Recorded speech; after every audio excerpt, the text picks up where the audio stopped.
This is OL Nation. Welcome, Laurentians across generations around the globe. At OL Nation, our mission is thought leadership, knowledge sharing, and networking. I'm your program host, Rohan Shetty, Vindhya, 1986. It has been almost 2 years since this concept was floated amongst the OL community, and we've come a long way. 18 sessions later, we move on to our next phase and look forward to 2022 with a range of OLs across several industries and specialties participating. This will be a brief session where several of our team, the OL Nation Working Group, share their thoughts with you. We also have a couple of clips from earlier sessions, outtakes, and I'm sure these will be of interest to you. Shortly after the session last year with Dilbar Gill on Formula E, an electrifying future, we welcomed the newest member of our working group on board, Arvind Matthew, the moderator of that session. Vindhya, 1977. Let's hear what Arvind has to say about OL Nation and more. Arvind, over to you. Fellow Laurentians, OL Nation is a great place to invest your time. The first show aired in June of 2020, when all of us were in strict lockdowns at the start of the COVID pandemic. Zoom meetings, work from home, and webinars were all new concepts back then. And I must confess that I only tuned in because two of my classmates, the Kapadia twins, Farhad and Rashid, were on one of the segments. After listening to Farhad, a doctor in Bombay, explain the do's and don'ts of staying safe during COVID's first wave, I stayed on to watch Major General Singh take us behind the scenes of the Indo-Chinese conflict in the Galwan Valley, another hot topic of that time. But what got me totally hooked was watching Murad Lala, another doctor from Bombay, climb Mount Everest and unfurl the school flag when he got to the top. Since April 2020, OL Nation has had 18 shows, starring OL Laurentians as panelists and moderators, many of them appearing on screen for the very first time. Topics have been varied and wide-ranging, covering entrepreneurship, culture, defense, technology, and social issues, to name just a few. Nikhil Dey talked about his challenges in getting the Right to Information Act passed by the Indian Parliament. We met Dr. Tyagarajan, an investment banker who is now the finance minister of the state of Tamil Nadu.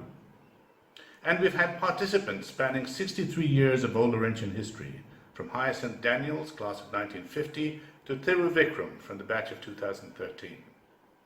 And we met C. Vijay Kumar, CVK as he's better known, the CEO of HCL Technologies, one of the largest IT companies in the world, whose guiding principle is to be a better version of oneself. And then it dawned on me. Yes, we had the head boys and head girls, the sports stars, the brilliant scholars, and the classmates who we knew were destined to succeed. But we had many, many more Laurentians who have been less visible, who were late bloomers, and yet have gone on to become leaders in their own fields. We really want them to participate and share their life experiences with the rest of us. Which brings me back to OL Nation, a platform that many other associations have been trying desperately to replicate.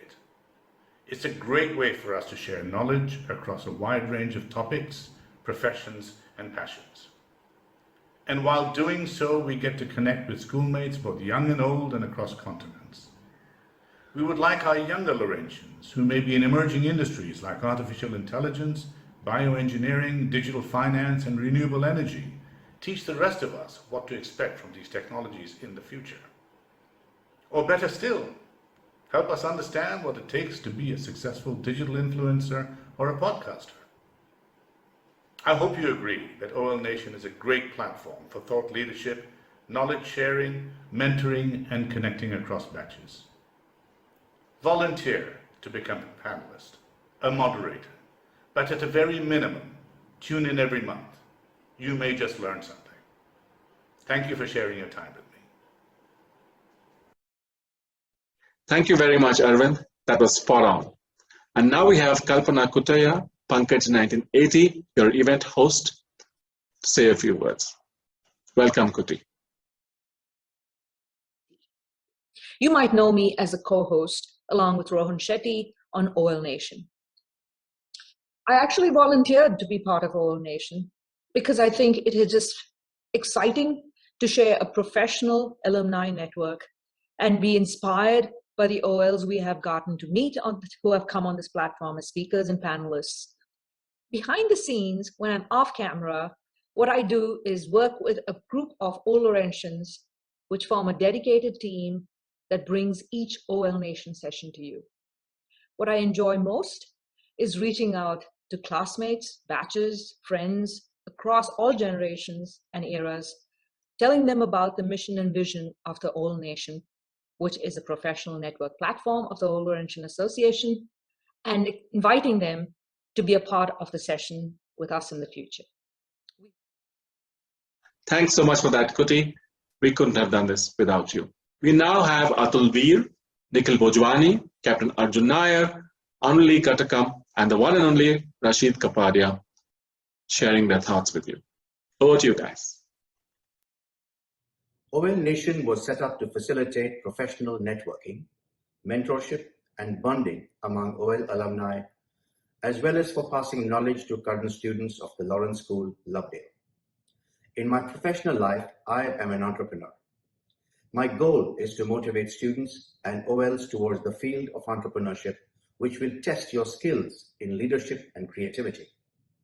School was a good training ground for giving us survival skills for this. My role within the OL Nation working group is to be a voice for encouraging and supporting all entrepreneurship-related initiatives. My hope is that OL Nation creates the opportunities for spreading and sharing entrepreneurship across the Lovedale landscape. I am available to assist and advise anyone interested in this field. OL88, 4 simple characters, such a core part of my identity. Having grown up, spent so much of my younger years in Lovedale, where I have to say I learned a little bit in the classroom, but a lot more outside. And what I have to show for it is lifelong friendships with my batchmates from the class of '88. But I also realized that I have very little connection to OLs beyond those whom I knew in school. I don't know who else is involved in my field of healthcare and biotech, who else lives in Boston, who could I help when they're looking to start a career in strategy consulting, and who can I look to for mentorship? That's what OL Nation is all about. We're making those connections across generations of OLs and giving OLs a chance to shine. And this is where my current role on the working team comes in. We're building a database of OLs from a range of professions, locations, batches. And in fact, I need your help to build this out. So look for a nomination form coming your way and please fill it out. When Rohan Shetty shared the idea of OL Nation, it agreed with my thinking. For we thought it was time that we shared the OL experiences and stories to motivate, inspire, and bring pride into OLs across all generations. The role that I fit into in the working group was that of disciplinarian, and that too a strict disciplinarian, especially in terms of time management, following the CRISP principle in presentation content, and in the general quality of production. For we felt we could be as good as any. The working group at the OL Nation is a motley bunch of achievers with great personal experience and stories that spread across the world. We are honest with our opinion, and we have no personal agenda. We have only one thing in mind, the OL community at large. Ever since OL Nation aired, I was convinced that the platform could be extremely constructive for our OL community. After moderating 2 OL Nation sessions, I recently joined the working group. As I've been involved with mentoring programs, I've been tasked with establishing a mentorship capsule. This would be an extension of OL Nation. Our extensive and diverse alumni have much to share and offer. OL Nation is an evolving platform which is ideally suited to take up this task. After our program is in place, the OL Nation mission will be officially expanded to thought leadership, knowledge sharing, networking, and mentoring. I look forward to reaching out to many of you and connecting in 2022. My task is to encourage, to convince, to persuade, and on occasion to plead with all participants to aspire to world-class content and video presence. We relentlessly reiterate our commitment to stay within the OL Nation mission: thought leadership, knowledge sharing, and networking. We aspire to provide professional content that is characterized by 4 words: clarity, brevity, levity, charity. We aspire to provide video presence that is as good as anything you will see on TV. And when we fell short, that's on me. And this above all, we strive to provide a professional platform that is worthy of our storied and historic school. Thank you very much, Rashid, a key member of our team. You keep us all on track. Thank you very much. Last week, you would have received a message from the OLA and several OL Laurentians from the batch of 1995 and more. This was a very special fundraiser, a critical one, organized by Sangeeta's batch, the batch of 1995. We are proud to say that over 500 OL Laurentians from all over the world stepped up and generously contributed to this good cause. The batch had a target of 75 lakhs. They not only achieved the target, they exceeded it. This is what being an OL Laurentian is all about. Standing tall, never giving in. And now we hope and we pray that Sangeeta's treatment goes well and she gets better soon. Thank you so much. And now we have the 2 outtakes that I spoke about earlier, Tanaz Nobel and Prateek Ghosh, sharing their thoughts with you on the OL spirit. I was in Ladakh, and in Ladakh, I was in a little town called Zanskar. It's at a height of approximately 3,700 meters, and it's the temperature, because it was winter, so the temperature was about -30. Just before getting to Zanskar, I was in a hostel with people who had come for the Chadar trek. So they had come from the rest of the country, all over, like different cities and things, tourists. And I had shared the dorm with them, out of which 4 of them had come from home positive of COVID. And there was no way to know. So now the dorms don't have any filtration, air filters or any air conditioners. They just have a heater. And I woke up infected with COVID, and I didn't even know this. And then I headed out to Zanskar, and I didn't know anybody there. I didn't have any phone network, and I was progressively falling very, very sick. Because I'm a sportsman, I guess my lungs were not too severely, like I didn't have breathing issues, but I definitely had pneumonia symptoms, and it was attacking my kidneys, and it was attacking my eyesight, and I was getting blinding headaches and excruciating pain in my kidneys. So I was definitely in trouble, and I didn't know what to do. There were 5 days went by, and there was no way to get out. The roads were blocked. I was snowed in, and so my mom put out an appeal on the Lawrence School Facebook group, and I was so embarrassed by it. But I can't believe the way everybody came together to help me. I got calls from people I never spoke to in school, from people I've never met, from people who have never heard of me before. They went out of their way to help me, to get me out of that situation, to get me the best possible comfort. I mean, a simple thing like a steamer, a vaporizer. Nobody, even the hospital, hadn't heard of it. And they were like, yeah, we don't have such a thing in Zanskar. I don't know where you're going to get it from. My OLs, one of my OLs got it sent down for me from Leh. That's insane. Like I got a SIM card in my phone because of the army.